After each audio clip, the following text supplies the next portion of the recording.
Seguro que has usado Cloud, y si no lo has hecho, lo harás en algún momento. Pero ¿es realmente otra IA más como el resto? La respuesta es que no, y por ello el propio Estados Unidos la ha considerado como una amenaza para su propio país. Unas declaraciones que son bastante interesantes. Pero ¿qué tan cierto es? ¿Cuál es su impacto real? ¿Cómo puedes tú beneficiarte de este impacto? O incluso, ¿qué tan potencial puede ser su uso? Bueno, entre gran amasijo de elementos y datos, vamos a ir viéndolo por partes. Cloud versus IaaS.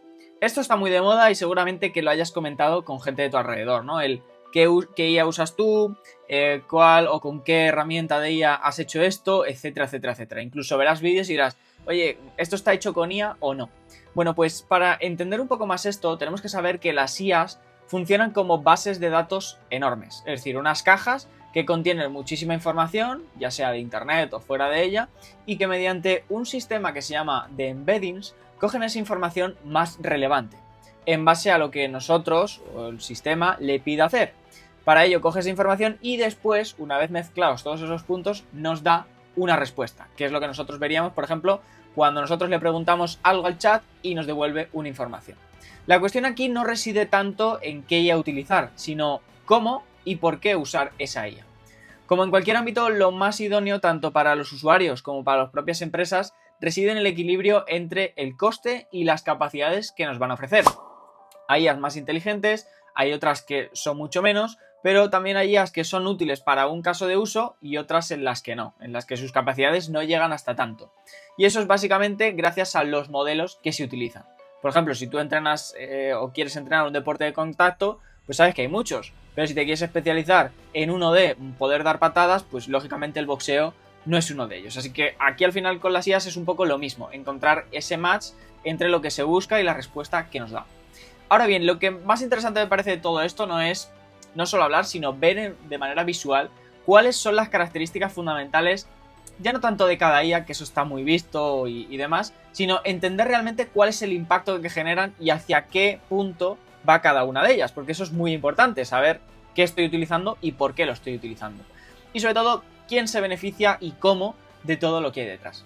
Como ves, aquí tenemos varias, ¿no? Pues Anthropic, OpenAI, Gemini, Grok, Llama o incluso DeepSeek, ¿no? Son empresas y aplicaciones de IA que seguramente que conozcas, que hayas utilizado en tu día a día, pues para preguntarle, oye, ¿qué me hago con estos alimentos de cena, ¿no? Pues es lo más normal.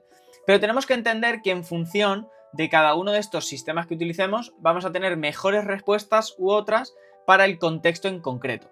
Y dentro de todos ellos, esto sí que es importante entenderlo, dentro de cada modelo vamos a tener diferentes niveles, como por así decirlo. Pues oye, volviendo al ejemplo de antes, pues no entras a un deporte de contacto y solo hay un nivel, sino que tienes pues principiante, amateur, profesional, etcétera, etcétera. Pues esto es básicamente lo mismo. Vamos a tener diferentes modelos, por ejemplo en Anthropic, pues el Opus, Sonnet, Haiku, Mythos que va a salir ahora, etcétera, etcétera, que son diferentes niveles de inteligencia. Cada uno, en un contexto u otro, van a poder ser mejor empleados. Y también, lógicamente, va a tener un coste. Pues cuanto más difícil y más tiempo lleve entrenar algo, más costo al final va a tener en general. Pues si yo soy un principiante me puedo apuntar a una clase de boxeo gratuita y no pago nada. Ahora, si quiero ser profesional, pues lógicamente el coste de tiempo y de dinero que me llevará, pues entrenar es muchísimo más grande, ¿no? Pues esto al final es lo mismo. Cuanto más complejo y más cosas difíciles queramos hacer, mayor va a ser el modelo en este caso. Importante y puntos a tener en cuenta, lo que estás viendo de los costes no es solo a nivel de usuario, que sé que es lo más normal, oye, yo le pregunto a ChatGPT en el móvil y no me cuesta nada, ¿vale? Eso es porque es una versión gratuita. Pero cuando tú empiezas a utilizar esto a niveles de pago para poder conectar aplicaciones, para poder trabajar con los equipos en diferentes contextos, para poder mejorar, yo que sé, una aplicación, cualquier tipo de cosa, al final tienes que pagar mediante APIs, que no voy a entrar en detalle, pero que al final también tienen un costo. Lógicamente, cuanto más sea el costo, pues más vas a pagar en lo que son, en este caso, los millones o dólares, en este caso, por millón de tokens, ¿vale? Que es el coste que ves aquí. Pero lo más interesante y puntero de todo esto, que son, oye, ¿cuánta pasta se mueve aquí y hacia qué nicho va cada cosa, ¿no?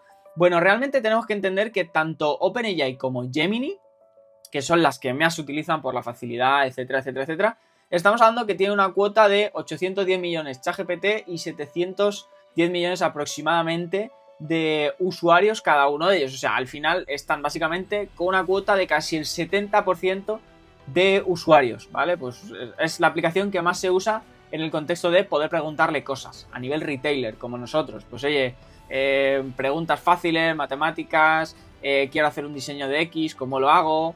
Incluso Gemini, pues para todas esas integraciones, si tienes cosas con Google, Google Docs, tienes también el sistema de Excel, ¿vale? El CSV, etcétera, etcétera, pues todo eso es mucho más fácil.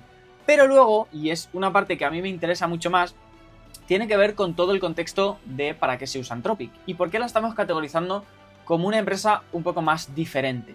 Y es porque se asemeja mucho más y tiene muchísimo más desarrollo en la parte de código.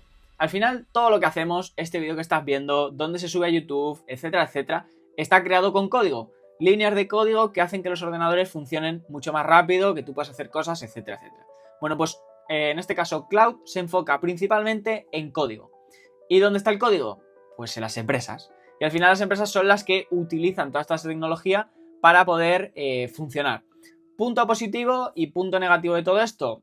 ChatGPT y Gemini la mayoría de gente no la usa. ¿Por qué? Porque es gratis y no haces tantas preguntas. Sin embargo, a nivel de empresa tú sí que necesitas crear automatizaciones, crear procesos, mejorar tu código, etcétera, etcétera. Y ya tienes un plus en este caso de pago, ¿vale? Y sobre todo de dependencia a ciertas aplicaciones. Así que por ese lado también va mucho más enfocado todo este crecimiento y al final desarrollo e impacto. Esto no lo digo yo, al final lo dicen los números, y es que el 73% de casi todas las empresas usan cloud, no usan ChatGPT o Gemini, sino que utilizan principalmente cloud, y esto es muy significativo en cuanto a la cuota de mercado y los partnerships que hay por detrás. Y estamos hablando en cifras y en datos que las propias empresas que utilizan cloud han reportado 97 minutos más de eficiencia a la semana, es decir, tienen casi una hora y media más de normal libre o que han sido reemplazadas en este caso por automatizaciones y tareas repetitivas, sin contar con otras cosas. Que el 77% del uso de cloud es automatizado, es decir, yo no tengo que estar pendiente de hacer, por ejemplo, una pregunta a ChatGPT que me la resuelva, yo le intento hacer esto, no, sino que la propia IA trabaja sola. Entonces tú ya no tienes que estar pendiente gastando tu tiempo con la IA, sino que la IA trabaja y tú trabajas en otra cosa. Y eso es una eficiencia muy elevada. Y también dos datos más, la ingeniería, el 87% de errores se solventan mucho más rápido y más o menos el 70% del código se entrega también de una manera más simple y con más velocidad. Así que no hace falta ser un erudito para saber que esto a nivel de empresa es muchísimo dinero y que también pues cloud hace u obliga a que tú tengas mucha mayor dependencia de sus sistemas. No es lo mismo, para que me entiendas, que yo conecte toda una empresa a cloud a que tú dejes de pagar, en este caso ChatGPT, por 20 euros. Y aquí es donde quiero entrar en este punto número 2, ahora que ya hemos visto y hemos podido comparar un poco diferentes empresas de IA. Y es el acuerdo millonario que hizo Cloud con el Pentágono. Hemos visto recientemente prueba de Maduro, guerra de Irán, puede que veamos algo también con Cuba, etcétera, etcétera. ¿Qué coño pinta todo esto con estas guerras? ¿Para qué funciona? ¿De dónde vienen estos acuerdos? ¿Y por qué son importantes tenerlo en cuenta para el desempeño del mundo? Muy sencillo. Anthropic firmó un contrato millonario de 200 millones con el Pentágono. Una chatarrilla, vamos a hablar así. ¿Para qué? Pues básicamente para que el ejército lo utilizase. Aquí hay que tener muy en cuenta una cosa. Lo que primero se desarrolla siempre a nivel tecnológico siempre va destinado a temas militares. Y en este caso, pues ¿para qué nos sirve Cloud? ¿No? Porque estamos pensando, oye, pues le pregunto 4 tonterías y a ver qué me responde. No, aquí Cloud está trabajando directamente con los militares para integrar sus propios sistemas, su propio motor de razonamiento. ¿Para qué? Pues para que te ayude a saber cómo está la situación de una guerra, si va a haber escaladas, cuál es la planificación, qué operaciones se pueden llevar a cabo, qué ataques cibernéticos nos pueden ejecutar, etcétera, etcétera. O sea que a ver si te piensas tú que lanzar unos cuantos misiles a Irán, ¿no? En esa operación de furia épica viene de un tío mirando un plano. No, nada de eso. Es IA al más puro estilo. Más específicamente, y por si queremos entrar un poco en contexto, en los ataques de Irán, los modelos de Cloud fueron claves. ¿Para qué? Para el uso de inteligencia, ¿vale? Para el cómo se desarrollaban este tipo de operaciones. Concretamente, el Comando Central de Estados Unidos, el CENTCOM, en Oriente Medio, los usó para procesar modelos y analizar muchísimas cantidades de datos. ¿Vale? Esto básicamente, y el cómo se ha llevado a cabo, por si te genera curiosidad, ¿no? En la operación de Irán ha habido dos empresas clave. En primer lugar hemos tenido Palantir y luego hemos tenido Cloud. Palantir, para ser fácil de entender, es una empresa de IA que ha creado un sistema específico para Estados Unidos y su defensa, que es Maven Smart System, que tiene absolutamente toda la información: planos, datos de coche, bases de datos de ciudadanos, datos de satélites, drones, situaciones a nivel de mar, de niveles de barcos, etcétera, etcétera. O sea, es como un container entero de información y datos en tiempo real. Pero claro, tengo muchos datos, pues tengo que saber qué hacer con ellos. Y ahí es donde entra Cloud. Después de recoger toda esta información, Cloud es el motor que ha actuado directamente como razonamiento en cuanto a qué operaciones ejecutar, cómo hacerlas, de qué manera poder destinar X fuerza u otra a esas amenazas reales, cómo cumplirlas. Y esto básicamente lo que ha permitido tanto a Estados Unidos como a muchísimas empresas es no solo depender de pasar de 2.000 analistas a 20 para tomar decisiones, sino que también ha permitido que en vez de un objetivo al día se puedan destruir 1.000 infraestructuras críticas en Irán en menos de 24 horas en esas coordinaciones que existieron con Israel. Así que, como ves, no es cualquier gilipollez esto de Cloud y el cómo se funciona, sino que tiene un impacto muy significativo. Pero existe una condición muy importante que puso Cloud. Y en este caso, a medida que han ido avanzando, y aunque sí que las ha puesto anteriormente, pero Estados Unidos no ha querido decirlo exactamente porque estaban más pendientes a esas operaciones en Irán, es que Cloud dijo claramente: tenemos dos condiciones en este acuerdo y en este contrato, y es: no se van a utilizar armas autónomas, es decir, sistemas que por sí solos con IA piensen y actúen, sino que realmente siempre tendrá que haber una persona para tomar esa decisión, y no se van a utilizar para la vigilancia masiva de ciudadanos estadounidenses.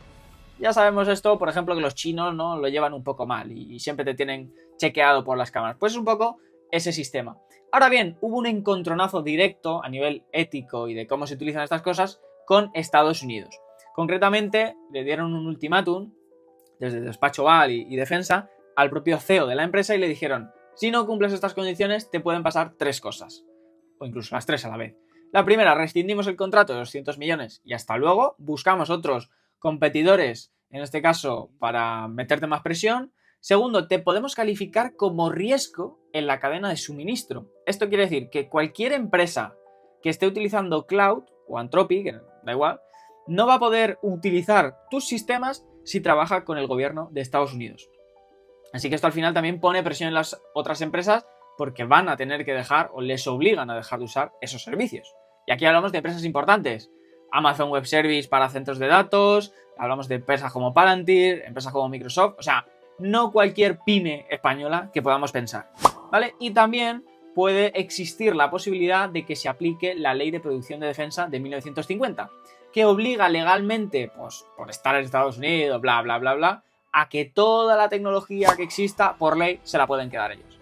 Algo así como: me he enfadado, no me la quieres dar tú como empresa privada, pues me la quedo yo, me la apropio porque me ha dado la gana y porque esto es de interés nacional para todo el mundo. Algo que a Trump hemos visto que se le da muy bien hacer. Y el último punto a tratar con Cloud es el tema de la ciberseguridad. Se ha visto y sabemos todos que al final el mundo está movido por software. La aplicación de tu banco, Hacienda, si quieres saber tus datos, historiales clínicos, todo absolutamente está construido con código. Y ellos han encontrado un sistema en el cual pueden, mediante su tecnología, encontrar fallos en la ciberseguridad. De hecho, lo han hecho con más de 500 proyectos que están colgados en internet y que son públicos, ¿vale? No es nada privado, que han sido capaces de revisar millones de líneas de código y sacar vulnerabilidades exactas que existían. Esto puede parecer un poco a chiste, ¿no? Pero al final, ¿en qué se reduce? En que ya no necesitaríamos, en este caso, empresas tan sofisticadas de ciberseguridad. Y segundo, no necesitaríamos tantísimo tiempo. ¿Por qué? Pues porque aplicando Cloud seríamos capaces de decirnos dónde está el problema y cómo podríamos llegar a solventarlo. Así que es un tema muy importante, pues sobre todo para las empresas, si tú quieres hacer algo de esto, y para niveles de vulnerabilidad. Que si las empresas no se mejoran a sí mismas, pues también podemos encontrar ciertos riesgos que impliquen nuestros datos, que es al final algo muy importante. Y eso tiene que ver con el segundo punto, y es que recientemente se filtraron 5.000 documentos, al parecer de una manera no deseada por parte de Anthropic, en donde se recogían información de documentos donde decían que la IA de cloud era absolutamente mejor y que tenían sistemas en donde pues, se habían encontrado todas estas vulnerabilidades, y eso abría la puerta a dos cosas. Uno, iba a ser mucho más fácil identificar, como hemos dicho, esos errores y poder solventarlos, pero dos, utilizar cloud podía ser un arma de doble filo para todos aquellos hackers que quieran hacer cosas malintencionadas. Y en su caso, pues que puedan explotar vulnerabilidades que aún las empresas no hayan solventado o que estén muy anticuadas, ¿vale? Por ejemplo, pues oye, como hemos dicho, una empresa española que a lo mejor incluso Hacienda o un banco español no se haya actualizado, encuentre vulnerabilidades y nos roben nuestros datos. O sea que hay que tener mucho cuidado y sobre todo tenemos que ser conscientes de dónde, en este caso, destinamos nuestros datos personales. Dicho esto, y si has llegado hasta este punto, quiero que te queden claro tres cosas. La primera, emplear cloud en tu día a día es algo fundamental, que va a mejorar tu calidad y va a reducir siempre tu tiempo de uso. En segundo, los sistemas de IA van mucho más allá de la típica pregunta que puedas hacerle a alguien de me encuentro mal, ¿qué me tomo, ¿no? Por la mañana, sino que al final definen guerras, definen el funcionamiento de muchísimas empresas y cómo éstas van a ir moldeando nuestros próximos años. Y la tercera, y lo más importante, que la seguridad de tus datos siempre sigue siendo imprescindible.